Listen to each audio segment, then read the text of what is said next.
didn't graduate the program, it's because you chose to go back out into use again. And because the drug was that much stronger than you were, and you weren't ready, and you just couldn't handle it, and you didn't know when to come in and get that help and to stay off that drug. So that's what's going to happen in more cases than not. So we're working with the drug boards. We're working with the programs. We don't have enough detox beds. We don't have enough residency programs. And we got to make sure that the cost factor is not an issue to keep our kids on the street. Yes? Marty, I know that there's an overdose drug that if people overdose on it, how widely is it distributed to the police, to emergencies? Every police, I can tell you right now, you here in this room can go and get it at CVS for free. They will give it to you, and if you have kids or grandchildren, you should have it in your home. And you should not have anything in your medicine cabinets. Nothing should be in your medicine cabinets, because that's where the kids are getting the Vicodin and the OxyContin out of our grandparents and out of our parents' medicine cabinets. So what we need to do, obviously, is to, Narcan is something that I think would be, I have it in my house, all right? I put it into my house. I got many people, CVS again, will give you that for free, all right? There are other drugstores that will give it to you for free. It's a packet. It's very easy to administer. And guess what? You don't know. There are kids that bring in friends, neighbors. They come in and they don't know that they're on drugs. And all of a sudden, you turn, the kid goes blue, and you turn around, you've got to do something. And the parents are frantic because they don't expect this in their homes, and they don't expect kids. The kid that he went in the house didn't expect it. So they run, and they try to, get this kid breathing again. So it's good to have this kit available so that you can bring that child or that young man or woman back to breathing and back to life again. But I got to tell you, some of these kids, they carry it on themselves. You know why? Because they're taking 6 or 7 hits of it because they believe it's the life-saving. So there's only, as long as they know that someone's with them that knows that he has the Narcan in there or she has the Narcan in her pocket, then they're going to take the chances. And yes, spell it. I can't spell it. They got to look it up. Somebody look it up on their computer. I just wanted to, Let me get him to come over to you. I just wanted to point out, this was mentioned in one of the debates for the presidential race in New Hampshire. It's a big problem. I had no idea about it. New England has It's a scourge. It's a bad middle-class scourge, ladies and gentlemen. It's not a ghetto drug. Yeah. It's not a cross. You can go to certain areas of the city and never see it. This is a middle class. It's robbing firemen, police officers, doctors, nurses, their kids. And just to address the other gentleman that brought this up, I hear from people in law enforcement all the time. Another problem is something you brought up. There's a big problem with EDPs in our society that they have to deal with on a daily basis. It's very bad, and this is a bad problem that you have to deal with on a family level. I know folks that need help, and I think it's something that the public or elected officials addressing well enough. Well, you got to remember, there are communities that won't have families that don't want anybody else to know about it. That's right. So if I go into, I'm going to say the Muslim community within my community, I hosted an event, and no, they boycotted, didn't show up. And because they didn't want the people in the room to figure, or maybe that family may have a drug issue, or that guy may have a drug issue. So that was a shame, because it was something that they could have really got some information on. Some people did show. I mean, I had a full room. I had 100 and something people in the room, but I did it specifically for a community because there were a number of overdoses going on. And and still those overdoses are going on in that community, and we need to be able to get beyond those. So I say to my office, I don't care what color, I don't care what religion, I don't care who you are, I'm here. Please come to my office. If you can't get the help, we will get you the help that you need. You and then back there. You two and then back there. Okay, Senator, what about this approach to work with it to fight the cause? For example, these kids, they did not get from the moon. They are here in the United States, in the schools. Did someone work in the schools? Did someone find out where these drugs come from? I mean, this is the preventive measure is most effective. If we can protect the kids from, we're talking about beds, we're talking about money spent. We have to spend money. The kids are, I know that the drug dealers, they love to be on the schoolyard. We have to work on this better than on the, what is it? There's nothing you can do.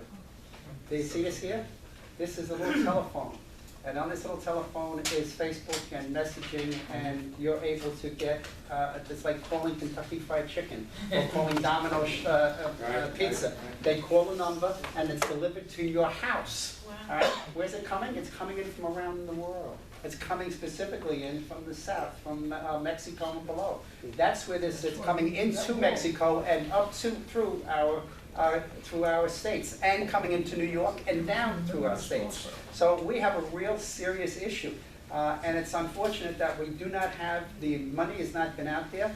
He was surprised to hear it. I'll bet you a number of people in this room are surprised to hear that this is an epidemic. It is an epidemic that is out of control in this nation and out of control here in our city. Let me go right here, back here, and I'll come back to you, then I'm going to get back to the talking points on my illegal and legal. Yeah, I think that a lot of people are way too quick at calling drug addiction a mental problem, because you kind of refuse to take responsibility for risky behavior. And in my mind, it doesn't have anything to do with mental disease. A child, a teenager, may be perfectly fine. They don't have a mental problem, but there's peer pressure, it's the availability. So immediately, as soon as there's some kind of an epidemic going on, oh, it's a mental disease. Well, you're absolutely right. Mental disease is very different. There is a different, mental disease is totally different than, there is issues with mental disease when it comes to drug use. But there's also what you say today going on in communities for thousands of years. And that's peer pressure that starts with a cigarette, starts to a joint, goes to a can of beer, and it works its way through the system up to the pills and then into heroin. So that happens because of peer pressure, the groups you hang out with, and not being able to buy things. None of us cannot take that. Some people can take this stuff and walk away from it. Some people can't. And a lot of people have that addictive personality, and that compulsive personality is the one that goes out and grabs these kids and is killing these kids.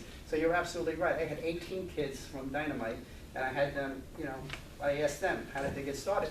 2 of the kids got it from sports. 2 of them were given Oxycontin or Vicodin, which is another thing we got to stop doing. We give out 30 pills or 60 pills because the kid got a sprained ankle or a broken ankle, and he's got a broken wrist, and so they give them painkillers. But they give them in lots of 30 or 60, and in some cases 90. That is crazy, absolutely crazy. So we have a law that's coming out that's going to limit that to 10. Of course, unless there's chronic issues, then we can look at the chronic issue. But there's also pills that have out there that are long-lasting pills and not immediate action type pills that take a period of time where you turn it will not cause the death of an individual. So those are the medicines that we got to try to do, reduce the number of prescriptions that we're giving out.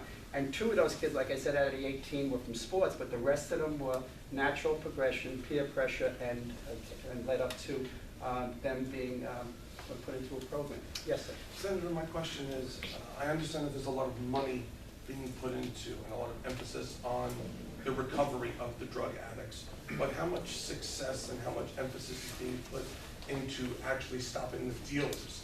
I'm not talking about the suppliers from Mexico, because that's on a federal level, but you said the NYPD is afraid to take out their guns because of everything that's going on, and I completely understand that.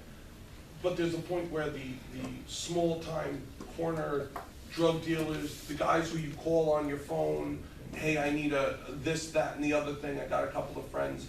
How much emphasis and how much progress is being made to stop the middleman? Let me even though that our police department, our police officers coming out of the academy today because of what's happened under this president and under this mayor and everything happened in the past couple of years, you see a trend where officers are fearful of taking out their guns and fearful of doing the stop, question, and frisk that would come up with the guns or the knives or the drugs that these individuals may have. Let me tell you, we have the greatest police department in the world.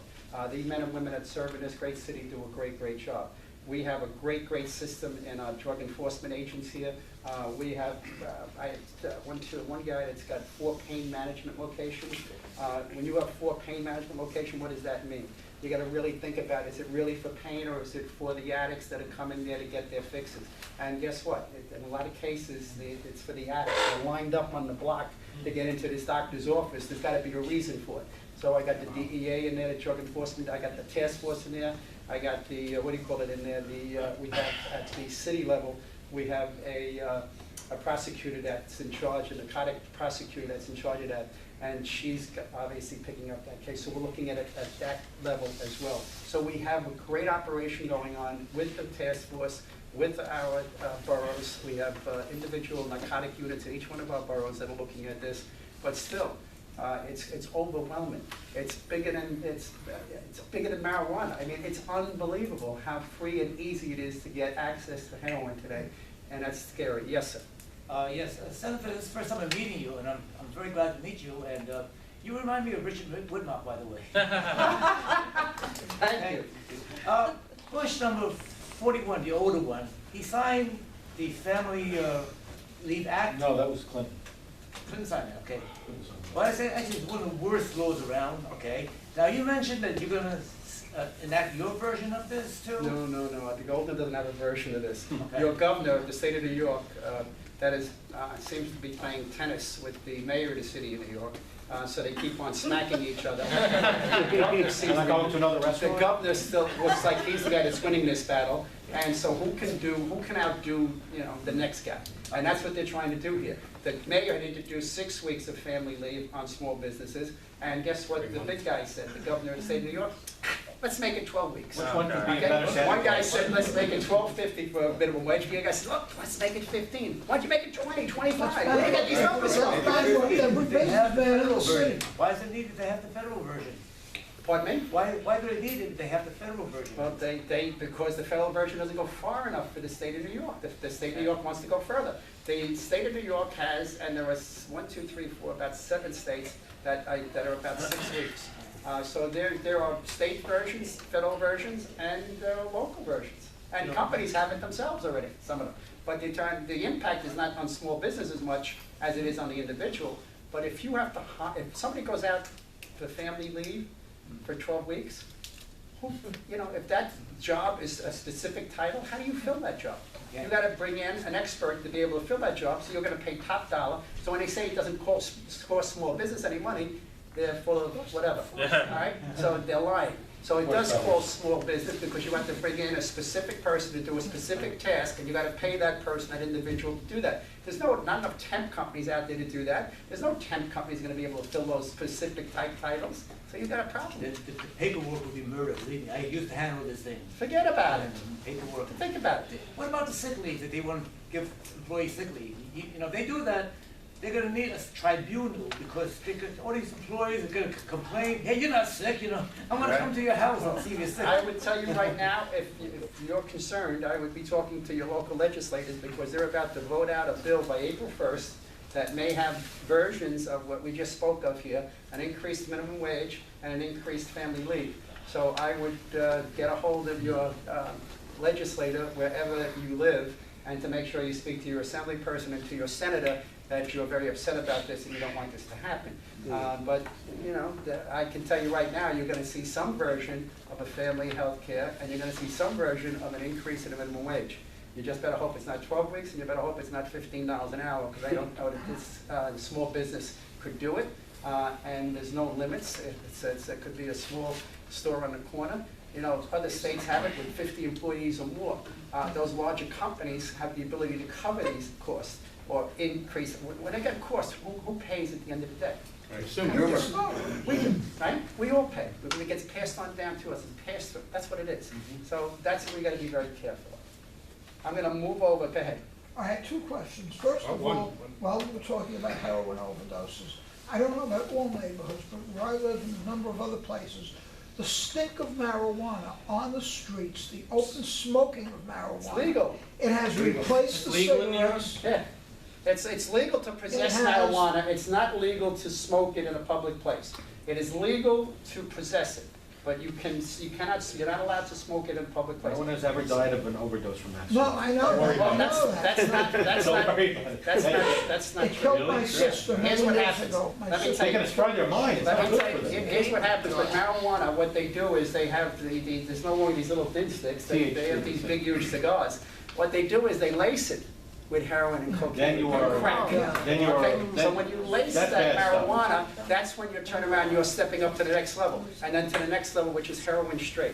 I can go on hours and hours on heroin if you want me to, but I want to go over this Let's for move a back to second. the topic of the The thing illegal that I marijuana. wanted to bring up and ask you about, I've been staging my own, I would use the word war, but it's really not a war, with our illustrious congressman from Canarsie over the Hurricane Sandy stuff.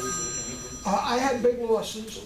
My accountant said take off $27,000 in losses, whatever it was, very nice. They raised my income tax assessment by 10% to make up Your for real the estate hurricane. tax. No, income tax. Apparently, there's a provision in the law that if you claim casualty losses, they raise your income tax a certain amount. However, for every storm up until Sandy, we're talking about Katrina, we're talking about Irene here, a number of others, Washington waived that provision. They just, for this storm, they will not waive it. The feedback I got was, well, if you can afford to take losses off income tax, you're paying income tax, so you can afford to pay a little bit more. Well, do me a favor, see James, he's in the back there, See okay? who? James, put your hand up Yeah. at the end of the meeting. Okay, Let him get great. the information, and we'll bring it to our congressperson and see what they can or cannot. By the do. way, thank you very much. A number of years ago, I met with you. You had written a recommendation for the Marines to a former student from Madison High School, Dennis. He graduated University of Chicago. He's living out in Chicago. He never went into the Marines on medical reasons, but he's doing incredibly well. Thank you for what you did for him. You're quite welcome. Now we're going to go to non-citizen voting talking points. I got them here. Let's move into it for a couple of minutes. And then we'll go back to any other questions that you want to go back to. I opened up, I tell you what they want to do. I opened up, they want to do it for the American way. We all know that that's not true. All right? We all know that there's a very selfish purpose behind this, and that's to make sure that this city remains democratic and that nobody, a Republican, ever gets elected here in this great city. That's what it's about. So we all know better. New Yorkers are smart, and we know exactly what this political scam is. The New York City Council wants to kill the Republican Party once and for all, and that's exactly what they're trying to do here. They want to create a one-party town that secures their selfish political futures. That's exactly, as you can see in their raises, when they went to $143,000 or $144,000, and they gave themselves this great, great raise. They gave our police, our fire, our sanitation, gave them 1%. 1%, but they were able to give themselves some crazy 30% There's a raise. second party now. There's a working families party. Yeah, I know, which is it's just That's the democratic. two-party system. Yeah. And we let's not forget Sanders Group. Sanders Group as well. 100%. Next year we get to vote for the mayor, the controller, the public advocate, and the borough president, and the city council. Now, the only thing good about them raising the salaries of the city council, you actually may see some real people want to run for that, but I don't know. Because it is actually something that, it's, $140-something thousand is nothing to spit at. So you may turn around and get some real qualified candidates. I'm hoping that that's what happens, and get rid of the morons that we have in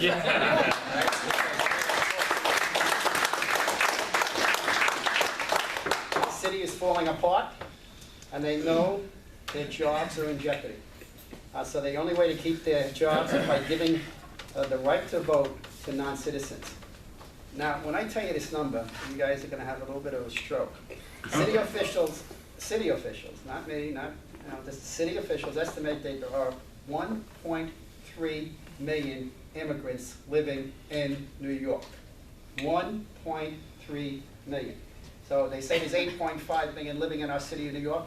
I dare to say we're over 9 million people, and that's why we have such a housing issue. That's why you have 60,000 people homeless. They want to call those Rikers Island. They have no idea where they're going to put those people. But this is the mentality of this great city council. So they believe about 500,000 of them are illegal. And of course, the voting, if that were to happen, then they would potentially become Vote for Santa Democrats Claus. and working families or Sanders Party. I think it's very important to teach Democrats, that it's not a matter of political power anymore, because if they wind up giving the illegals the right to vote, they're going to be voting for candidates that are going to increase them all kinds of benefits. And we're going to go the way of like Greece and these other countries in Europe, they're going bankrupt. But you don't have to tell me. Yeah, keep telling me there, right? My parents came from Ireland. They fought to come to this great country. They had to have a job, and they had to have a sponsor to get to this country. Right? They came here, and mom and dad were blessed to have 8 kids in 10 years. They were quite busy. There was no TV, no twins. You must be Catholic. TV came into play, I guess, and that's why they stopped at 8. But the biggest thing that my father talks about is being able to become a citizen so that he can vote. That was one of the biggest rights that he thought he had, and the only right that he really thought he had in this great nation. He worked for everything.